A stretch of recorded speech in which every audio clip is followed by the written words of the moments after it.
Ada yang namanya metode Casagrande dan ada yang namanya metode Taylor. Bedanya adalah di antara metode Casagrande dan metode Taylor adalah kalau metode Casagrande, sumbu X atau waktunya adalah harus dalam skala logaritmik. Bila nanti kamu pada saat mengerjakan dengan metode Casagrande, sumbu X-nya adalah tidak dalam skala log, berarti kamu salah. Caranya apa? Berarti ya berapa waktunya ini, ya kan? Tinggal dimasukkan ke berapa angkanya di sini sesuai dengan angkanya, kalau 0,5, 0,25, tapi ingat skalanya dalam log. Bukan mengubah nilai T dalam logaritmik loh ya, bukan. Tapi nilai T-nya kamu plot sesuai dengan ya berapa ini, misalkan 960, berarti 960 letaknya ya di sini, ditarik berapa. Oke? 1440 dan sebagainya. Taruhlah nanti kamu akan menghasilkan grafik lengkung seperti ini. Ini adalah grafik asli dari tabel 1. Langkah pertama, yang paling gampang itu sebenarnya adalah plot sembarang nilai, angka T1.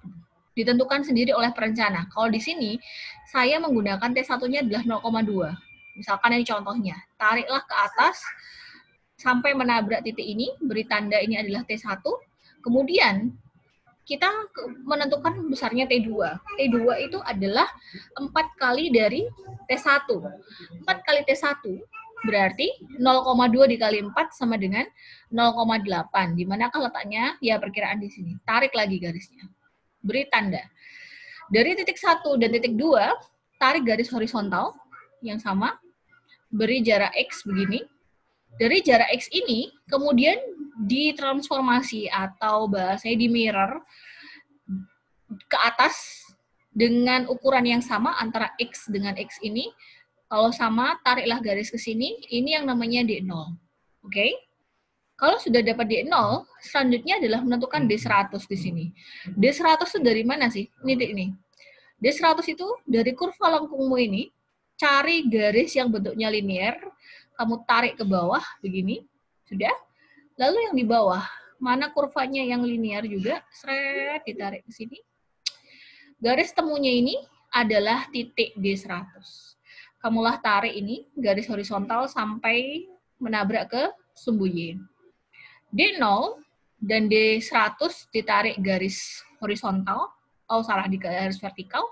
Dari garis vertikal ini dibagi 2, set, menjadi D50. Dari D50 ini yang memotong garis lengkung dari kurva grafik, kemudian ditariklah di sini, ketemulah T50-nya di sini adalah sekian menit. Ini adalah untuk metode Casagrande. Jadi nilai T1 nanti bukan hanya tergantung dari nilai harus 0,2 atau T1-nya harus 1 menit misalkan. Kebanyakan yang dipakai itu selalu T-nya 1 menit, soalnya paling gampang dan contohnya itu selalu 1 menit. Tapi sebenarnya T1 itu bisa macam-macam, bisa 2, 4, 8, terserah kalian, asalkan nanti pada saat ngeplot D100 dan D0-nya itu bisa dibagi 2. Jadi jangan sampai nanti melakukan sembarang nilai, tapi juga aur-aurannya juga nggak jelas.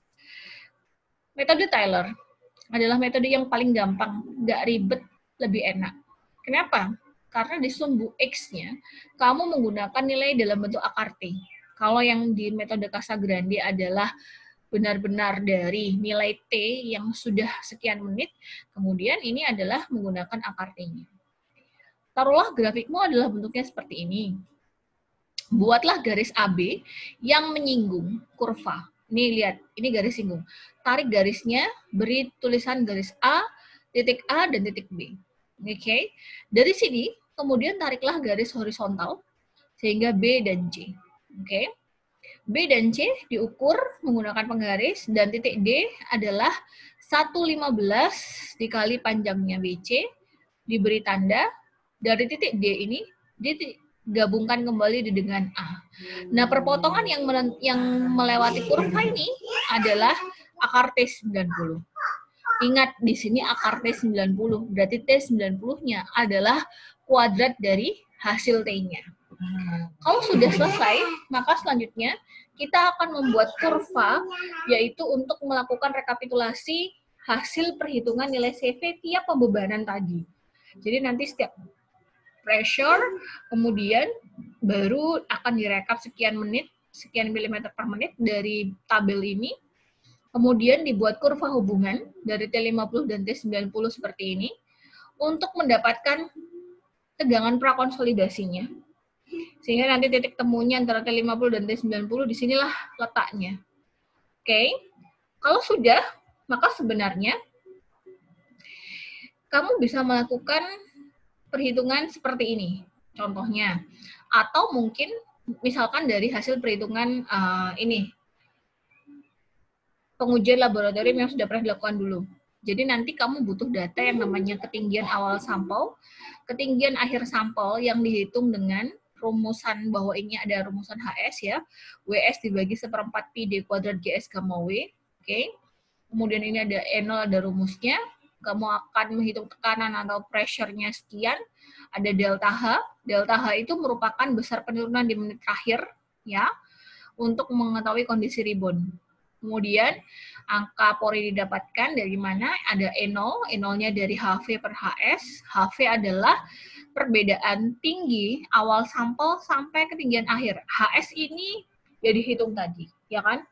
Sudah, kemudian selanjutnya adalah plot nilai tekanan atau pressure dengan angka pori dalam skala logaritmik, dengan E adalah ordinat sumbu Y, dan kemudian P adalah sebagai absis. Grafik itu misalkan bentuknya seperti ini. Wow, luar biasa. Ini, grafik ini adalah grafik kurva konsolidasi dengan rebound yang dijadikan satu. Jadi sebenarnya yang di atas ini adalah kurva lengkung, grafik konsolidasi, yang di bawah ini adalah kurva lengkung hasil dari rebound. Oke, kita mulai analisisnya. Ini saya sudah memberikan step-stepnya ya, nanti tinggal dibaca sendiri. Selamat mengerjakan nanti di bawahnya.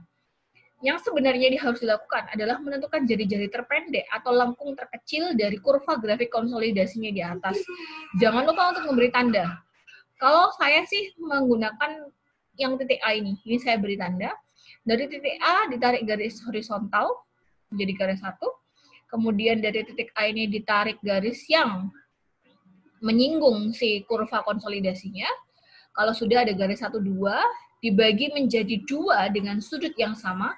Oleh karena itu kamu butuh yang namanya busur, dan titiknya di sini, titik nolnya ini adalah busurnya, kalau bagi 2, dapatlah garis 3 ini. Kalau sudah, maka sebenarnya kamu akan menarik garis singgung pada lengkung konsolidasi yang memotong garis 3. Oke. Jadi titik 45 ini loh, garis 45.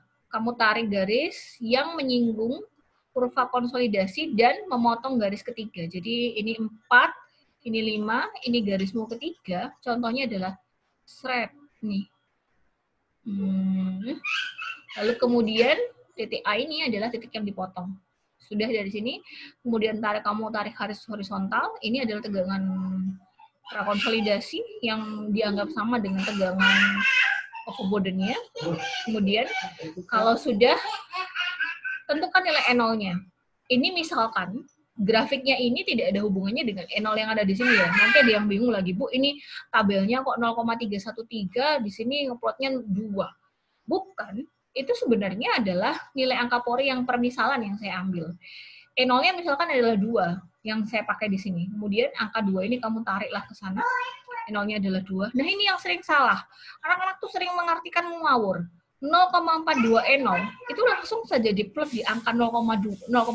Padahal 0,42 E0 itu adalah hasil perkalian dari angka E0-nya. 0,42 dikali 2 berarti adalah 0,84. Plus minus letaknya di sini. Kalau sudah ditarik garis seperti ini, dari titik ini, pertemuan yang vertikal dengan titik E0, di titik B ini, ya kan? Ini kan adalah titik dari penopangannya. Kemudian garis singgung 4 dan 5 itu diperpanjang sampai memotong 0,42 E0-nya, kemudian diberi titik di sini, C dan B dihubungkan. Nah, garis BC itu adalah garis CC lapangannya, oke? Dan dicari dengan rumus ini, nilai CS-nya adalah nilai garis CS, ya sudah, selesai. Nah, silahkan mengerjakan untuk ini. Ini adalah dial reading. Ini adalah pada saat 0 menit, dan ini pada saat akhir pembacaan. Sudah paham kan? Delta H berarti mulai dari awal pembacaan sampai ke akhir pembacaan. Delta I tadi ada rumusnya, ada HV per HS, dan segala macam. Kalau ada data yang kurang, boleh nanti bisa dibicarakan di Google Classroom. Jadi kalau ada data yang kurang, silahkan ditanyakan di Google Class-nya masing-masing. Selamat belajar kembali. Lalu kemudian di sini saya juga sudah memberikan kurva grafiknya, tinggal di print saja, lalu upload. Karena grafik ini tidak mungkin akan bisa kamu olah di Excel. Kamu harus ngupload secara manual. Karena untuk belajar, sekian dari saya. Selamat belajar kembali, Mektannya. Nanti di minggu depan akan saya lihat bagaimana progresnya. Kalau sudah, maka saya akan meneruskan tentang lingkaran Moore. Jadi ini sudah minggu ke-9, kita kurang 5 kali pertemuan lagi, kita harus benar-benar mengejar supaya semuanya materi bisa tersampaikan dengan baik. Selamat belajar.